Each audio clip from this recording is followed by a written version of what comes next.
Dios bendiga sus vidas.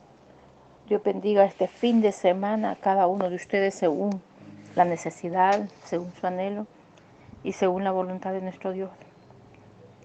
Que en este día podamos nosotros atesorar la palabra del Señor y poner en práctica lo enseñado. Vamos a hablar de las parábolas, el uso que Jesús hacía de las parábolas. Ese será el tema, el uso que Jesús hace de las parábolas. En el libro de San Mateo 13:33, habla de una parábola de la levadura. Otra parábola les dijo: el reino de los cielos es semejante a la levadura que tomó una mujer y escondió en 3 medidas de harina hasta que todo fue leudado. Todo esto habló Jesús por parábolas a la gente, y sin parábolas no les hablaba, para que se cumpliese lo dicho por el profeta cuando dijo: abriré en parábolas mi boca, declararé cosas escondidas desde la fundación del mundo. Entonces, despedida la gente, entró Jesús en la casa, y acercándose a él sus discípulos le dijeron: explícanos las parábolas de la cizaña del campo. Respondiendo él, les dijo: el que siembra la buena semilla es el Hijo del Hombre. El campo es el mundo. La buena semilla son los hijos. Son los hijos del reino, y las cizañas son los hijos del malo. El enemigo que la sembró es el diablo. La siega es el fin del siglo, y los segadores son los ángeles. De manera que como se arranca la cizaña y se quema en el fuego, así será en el fin de este siglo. Enviará el Hijo del Hombre a sus ángeles a recoger de su reino a todos los que sirven de tropiezo y a los que hacen iniquidad, y los echarán en el horno de fuego. Ahí será el lloro y el crujir de dientes. Entonces los justos resplandecerán como el sol en el reino de su Padre. El que tiene oídos para oír, oiga. Además, el reino de los cielos es semejante a un tesoro escondido en un campo, el cual un hombre halla y lo esconde de nuevo, y gozoso por ello va y vende todo lo que tiene y compra aquel campo. También el reino de los cielos es semejante a un mercader que busca buenas perlas, que habiendo hallado una perla preciosa fue y vendió todo lo que tenía y la compró. Asimismo, el reino de los cielos es semejante a una red que, echada en el mar, recoge de toda clase de peces, y una vez llenas las sacan a la orilla, y sentados recogen lo bueno en cestas y lo malo echan fuera. Así será al fin del siglo. Saldrán los ángeles y apartarán los malos de entre los justos, y los echarán en el horno de fuego. Ahí será el lloro y el crujir de dientes. Jesús les dijo: ¿habéis entendido todas estas cosas?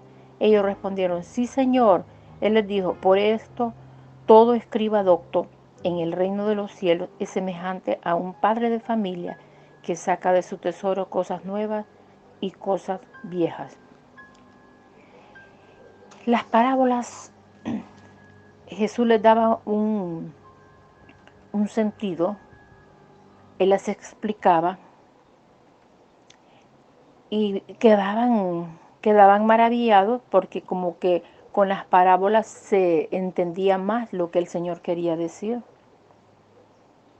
También Jesús refirió una parábola diciendo: el reino de los cielos es semejante al grano de mostaza que un hombre tomó y sembró en su campo, el cual a la verdad es la más pequeña de todas las semillas, pero cuando ha crecido es la mayor de las hortalizas y se hace árbol, de tal manera que vienen las aves del cielo y hacen nidos en sus ramas. Las parábolas tienen un sentido de parte del Señor Jesús para poder poner un ejemplo a sus discípulos en aquel tiempo, cuando ellos querían saber qué significaba tales cosas. Él comparaba el reino de los cielos a la levadura de una mujer que la tomó y escondió entre medidas de harina hasta que todo fue leudado. También él explicaba de la cizaña, él explicaba del gran precio de una perla, y también habló de la red, también habló de tesoros nuevos y viejos. Cuando nosotros venimos a los pies del Señor, somos personas con miles de defectos. Somos personas con multitud de pecados. Y cuando nosotros queremos acercarnos al Señor, nos sentimos tan indignos de su presencia, pero es cuando reconocemos que Él es nuestro Dios. Es cuando reconocemos que Él es algo tan lindo que no se merece que alguien se acerque a Él con vestiduras sucias. Por eso nosotros en nuestro diario vivir tiene que haber una limpieza pura dentro y fuera de nuestra vida.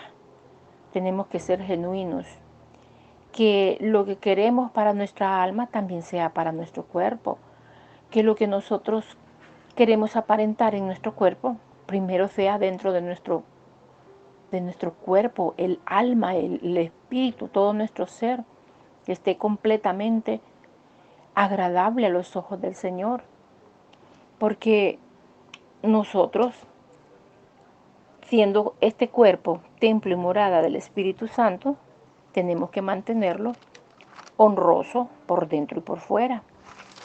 Muchos dicen por ahí, Dios no viene por lo de encima, viene por lo de adentro, pero de lo de afuera refleja lo que hay dentro de nosotros.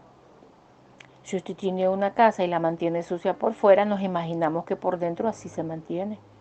Pero si nosotros miramos la fachada de su casa, que está bien adornadita, bien arregladita, bien aseada, nos imaginamos que adentro también de igual manera está aseada y ordenada. Pues en nuestra vida espiritual es igual. Si nosotros hablamos cosas bonitas, es porque en nuestro corazón hay cosas buenas, agradables al Señor. Pero a veces hablamos cosas bonitas y solamente son palabras. No hay nada bueno que nosotros podamos representar en nuestra vida, porque cuando usamos una expresión muy bonita, convencemos al oído. Pero cuando actuamos de mala conciencia y andamos dando mal testimonio, hacemos como esa harina que se leudó toda la masa, se arruinó todo.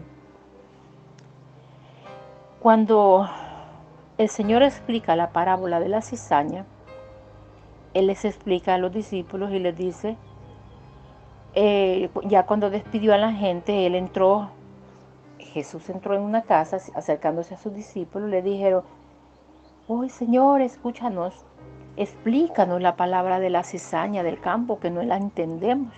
Y viene Jesús muy gustosamente, le responde y le dice, el que siembra la buena semilla es el Hijo del Hombre. Jesús, vean, el campo es el mundo. La buena semilla son los hijos del reino y la cizaña son los hijos del malo. El enemigo que la sembró es el diablo, la siega es el fin del siglo y los segadores son los ángeles. De manera que como se arranca la cizaña y se queme en el fuego, así será el fin de este siglo. Enviará el Hijo del Hombre a sus ángeles y recogerán de su reino a todos los que sirven de tropiezo y a los que hacen iniquidad. Dice que el Hijo del Hombre, o sea, el Señor Jesucristo, enviará a sus ángeles. ¿A qué? A que recojan de su reino a todos los que sirven de tropiezo y a los que hacen iniquidad. ¿Y qué hará con ellos? Dice, los echarán en el horno de fuego. ¿Y qué pasará allí? Ahí será el lloro y el crujir de dientes. Entonces los justos resplandecerán como el sol en el reino de su Padre. El que tiene oídos para oír, oiga. Como ya en ese tiempo ha sido separado todos los que servían de tropiezo y los que hacían iniquidad, ya los justos resplandecerían el sol como el sol en el reino de los cielos. Pero ¿cuándo? Cuando llega el fin de la siega, cuando sean los segadores, que son los ángeles, que ellos van a arrancar la cizaña y se quemarán en el fuego, y así será el fin de este siglo. Entonces ellos van a recoger, dice, del reino a todos los que sirven de tropiezo y a los que hacen iniquidad, a los malvados, ¿verdad? A los contenciosos, cizañosos, a todos los que hicieron maldad, serán separados de los hijos del reino. Además, Sigue diciendo de un tesoro escondido. El reino de los cielos es semejante a un tesoro escondido en el campo, el cual un hombre halla y lo esconde de nuevo. Y muy gozoso que hizo. Y gozoso por ello va y vende todo lo que tiene y compra aquel campo. Qué cosa tan hermosa cuando alguien sabe de que lo que encontró es de gran valor, de gran estima para él, y se deshace de todo lo viejo que tenía para poder comprar aquel campo nuevo y poder estar. El Señor hizo eso. El Señor entregó su vida por todos aquellos que estábamos en delitos y en pecados, que no había una esperanza para el ser humano porque todos estábamos perdidos. Pero Él con su inmenso amor, estábamos nosotros como una isla escondida, ¿verdad? Y Él muy gozoso entregó su vida sin queja alguna, sin murmuración, y nos ha comprado con su sangre preciosa. Pagó la deuda del pecador. Él siendo justo se hizo injusto. Él siendo de bendición se hizo maldición por todo el mundo. Cargó con todas las maldades del mundo porque Él nos ve como un tesoro. Para Él somos un tesoro. Por eso Él dio su vida por nosotros. Él dio su vida para que nosotros, para Él somos como una perla de gran valor. Y como somos una perla preciosa, Él se deshizo de todas sus riquezas en gloria y vino a comprarlos con su sangre preciosa a nosotros. ¿Está usted agradecido por eso? Asimismo, compara que nosotros ha tirado una red en el reino de los cielos semejante a una red que echada en el mar recoge de toda clase de peces. ¿Y qué pasa? Dice, una vez llena esa red, la sacan a la orilla y sentados recogen lo bueno en cestas y lo malo lo echan fuera. Así será el fin del siglo. Saldrán los ángeles, apartarán los malos de entre los justos y los echarán en el horno de fuego. ¿Y ahí qué va a suceder? Dice que ahí será el lloro y el crujir de dientes. También sigue hablando en parábolas y dice Jesús, ¿habéis entendido todas estas cosas? Ellos le respondieron, sí, Señor. Él les dijo, por esto todo escriba, doctor en el reino de los cielos, es semejante a un padre de familia que saca de su tesoro cosas nuevas y cosas viejas. ¿Y qué hace? Las cosas nuevas las cuida y las cosas viejas las bota. En nuestra vida espiritual tenemos que desechar todo lo malo. Tenemos que sacar todas las cosas viejas que no nos sirven para nada, que más bien están tomando óxido y nos está perjudicando nuestro corazón. Recuerde que algo que está dañino afecta a todo. Si usted tiene una cantidad de clavos en una cesta y de repente accidentalmente cayó uno, dos, tres clavos oxidados ahí, ¿qué va a pasar con los que estaban buenos? Se van a oxidar, se van a ir arruinando poquito a poco. ¿Por qué? Porque es como la harina que se leudó con la levadura.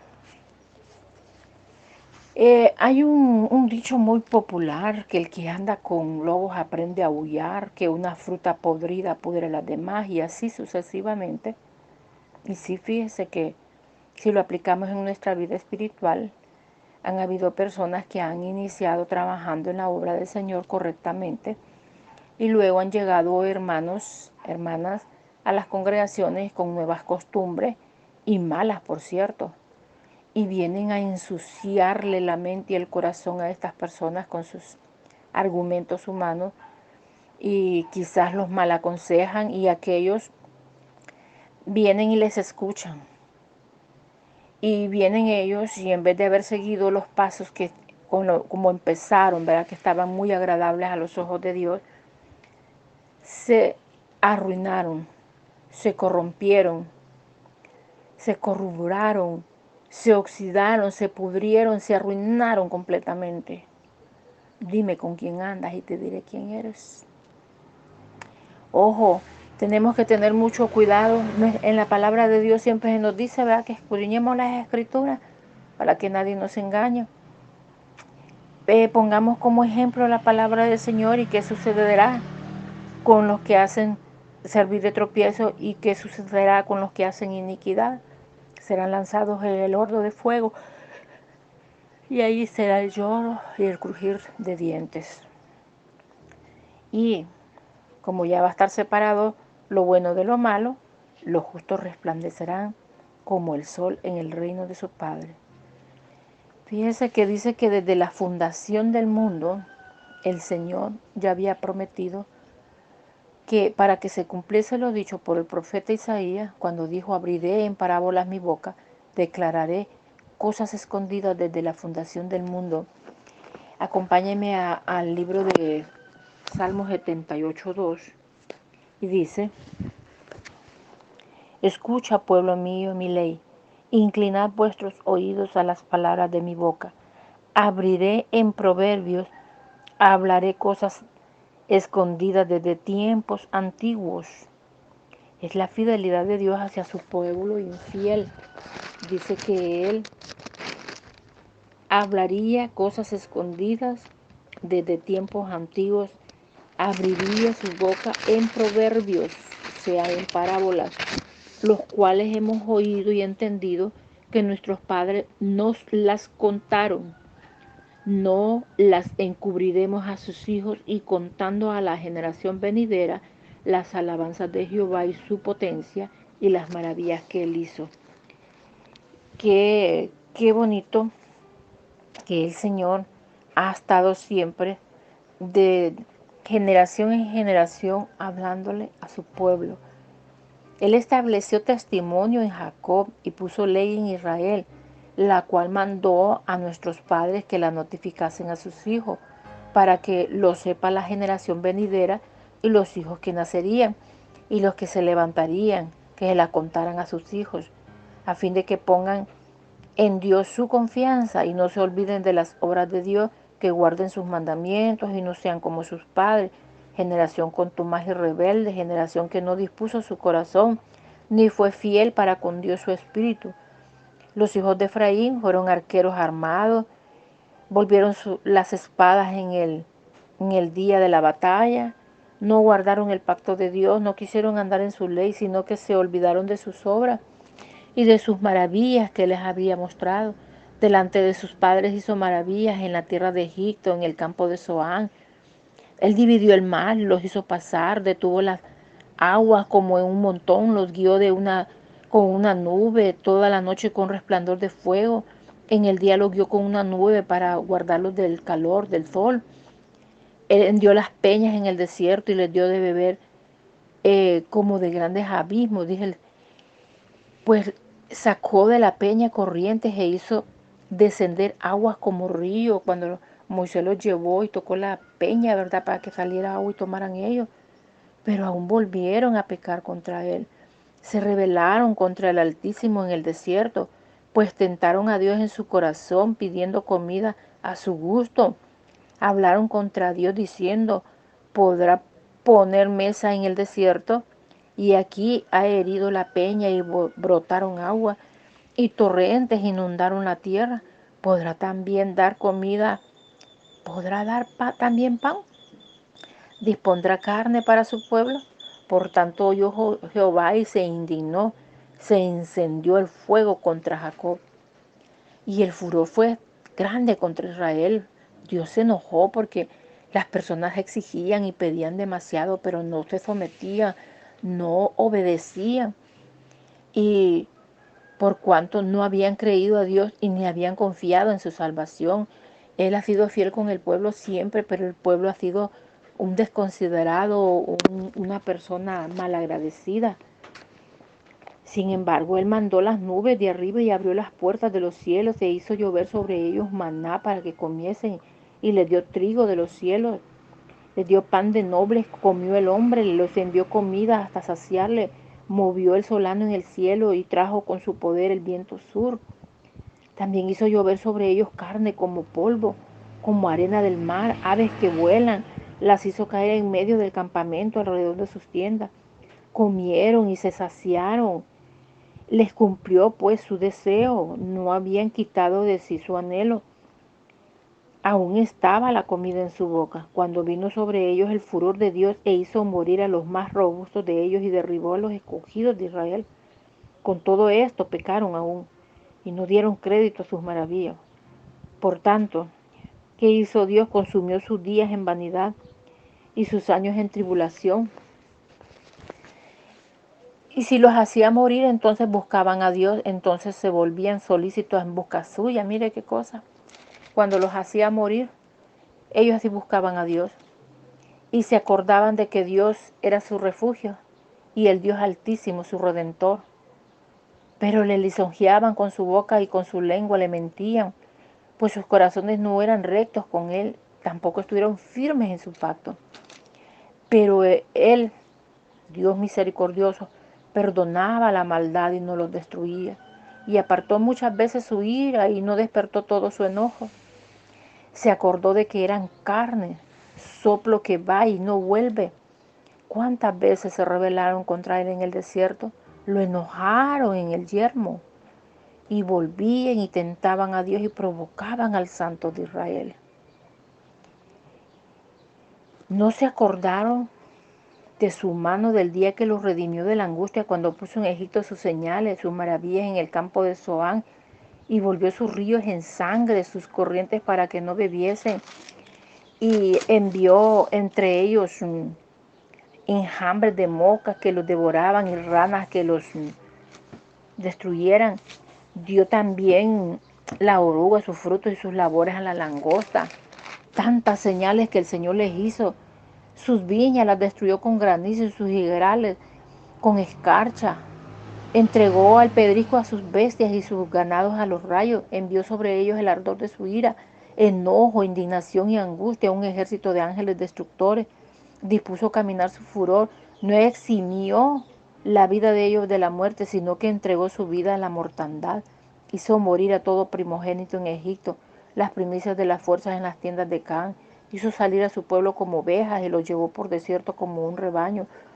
Él los guió con seguridad, de modo que no tuvieran temor, y el mar cubrió sus enemigos. Todas esas señales las vivieron ellos y tan malagradecidos le murmuraban contra Dios, se burlaban, blasfemaban contra Dios. Los trajo, después de la frontera los trajo a la Tierra Santa, a ese monte que ganó su mano derecha. Él echó las naciones de delante de ellos, con cuerdas repartió sus tierras en heredad. Él hizo habitar en sus moradas los tribus de Israel, pero ellos tentaron y enojaron al Dios Altísimo y no guardaron sus testimonios, sino que se volvieron y se rebelaron como sus padres se volvieron como arco engañoso. Lo enojaron con sus lugares altos, le provocaron a celo con sus imágenes de talla. Lo oyó Dios y se enojó y en gran manera aborreció a Israel. Dejó por tanto el tabernáculo de Silo, la tienda en que habitó entre los hombres, y entregó a cautiverio su poderío y su gloria en manos del enemigo. Él también entregó, dice, a su pueblo a la espada y se irritó contra su heredad. El fuego devoró a sus jóvenes y a sus vírgenes que fueron loadas en cantos nupciales. Sus sacerdotes cayeron a espada y sus viudas no hicieron lamentación. Entonces despertó el Señor como quien duerme, como un valiente que grita excitado del vino, e hirió a sus enemigos por detrás y les dio perpetua afrenta. Desechó a toda la tienda de José, no escogió la tribu de Efraín, sino que escogió la tribu de Judá, el monte de Sión, el cual amó. Edificó su santuario a manera de eminencia.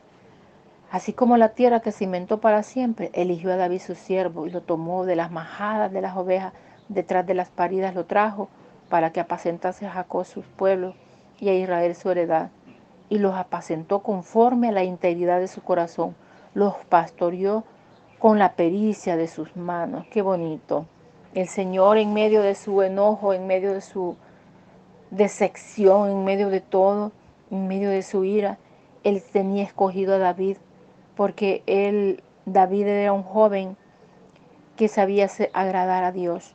Desde muy niño él agradaba a Dios, un niño despreciado por sus mismos hermanos, por su misma familia, por su textura de piel, por la belleza física de él era despreciado, pero Dios de él iba a levantar un remanente. Él era el que iba a apacentar al pueblo de Jacob, a Israel su heredad, porque él lo haría conforme a la integridad del corazón de Dios y los pastorearía con la pericia de sus manos. Hermanos, que nosotros aprendamos a entender lo que Dios nos habla a través de sus parábolas, los testimonios que se dan a través de ellos, y recordando que nosotros somos una perla de gran precio para Él, que Dios quitará la cizaña en aquel día de entre nosotros para que resplandezcamos en el reino de su Padre, que Él, a través de sus sagradas palabras, Él hacía uso de sus parábolas como ejemplo para que nosotros aprendiéramos a entender cada una de ellas.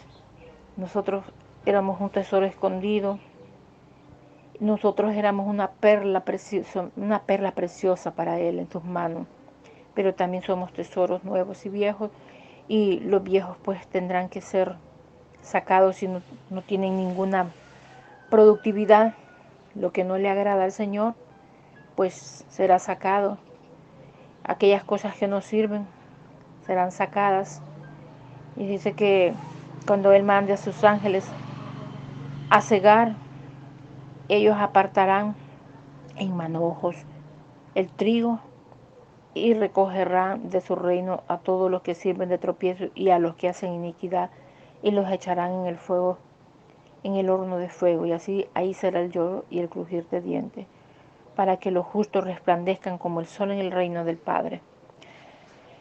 Que estas palabras nosotros podamos tomarlas en nuestro corazón y estar agradecidos cada día más, porque Dios nos ha visto como una perla preciosa, pese a nuestra indiferencia, pese a nuestras maldades. Él ha puesto en nosotros sus ojos, Él ha puesto su misericordia en nuestras vidas, y Él está dispuesto a ayudarnos hasta el fin de nuestros días, siempre y cuando nosotros seamos fieles a Él y que demos un buen testimonio. Aprendamos a dar un buen testimonio, aprendamos a tener una vida agradable al Señor, no dudar de Él, no dudemos de Él. Cuando habla de la semilla de mostaza, que dice que el reino de los cielos es semejante al grano de mostaza, que un hombre tomó y sembró en su campo, el cual a la verdad es la más pequeña de todas las semillas. La semilla de la fe, una palabra muy pequeñita con un gran sentido. Si nosotros tenemos fe en Dios, es tener confianza. Después la fe, la certeza de las cosas que se esperan y la convicción de lo que no se ve. Si nosotros tenemos fe en Dios, miraremos grandes cosas. Si nosotros tenemos fe en Dios, Él no apartará su mirada de nosotros, porque dice que sin fe es imposible agradar a Dios. Dice que es necesario que tengamos fe en Él, que tengamos confianza, que esperemos en Él. Y cada vez que nosotros le pidamos a Dios, que le pidamos que nos ayude, que nuestra fe pueda crecer más y más, y que no haya nada ni nadie que nos aparte de Él. Y apartémonos de las cosas malas y tratemos de andar en los caminos correctos. Apartémonos de las malas influencias. Apartémonos de todo aquello que puede leudarnos como harina leudada con una levadura mala. Apartémonos para el Señor, guardémonos para Él y tratemos de que nuestro testimonio sea el mejor para la gloria y la honra de nuestro Dios. Señor amado, en este día yo te doy gracias por este nuevo día. Te doy gracias por tu eterno amor. Te doy gracias porque tú nos has ayudado. Te doy gracias, Señor, porque sin merecerlo, tus misericordias están con nosotros. Te doy gracias, Señor, porque nuevas son cada mañana, y por tu inmenso amor no hemos sido destruidos. Te pido por todos aquellos hermanos que están pasando momentos de duda, que les ayudes a afianzarse en ti, a aprender a confiar en ti y a dar buen testimonio. Que su boca, Señor, no blasfeme contra ti, que no seamos murmuradores ni criticones, y que no mintamos diciendo de que cuando no estábamos en tus caminos estábamos mejor, porque no es cierto. Nosotros estamos mejor en tus caminos que fuera de ti. Sin ti nada somos, Señor. Te presento un pueblo para que seas tú teniendo misericordia de él y podamos guardarnos para el día en que tú nos llames y podamos resplandecer en tu reino, Señor. Apártanos de la iniquidad, apártanos de toda cosa mala, Señor, y que nos conserves para tu gloria y tu honra. En el nombre de Jesús. Amén.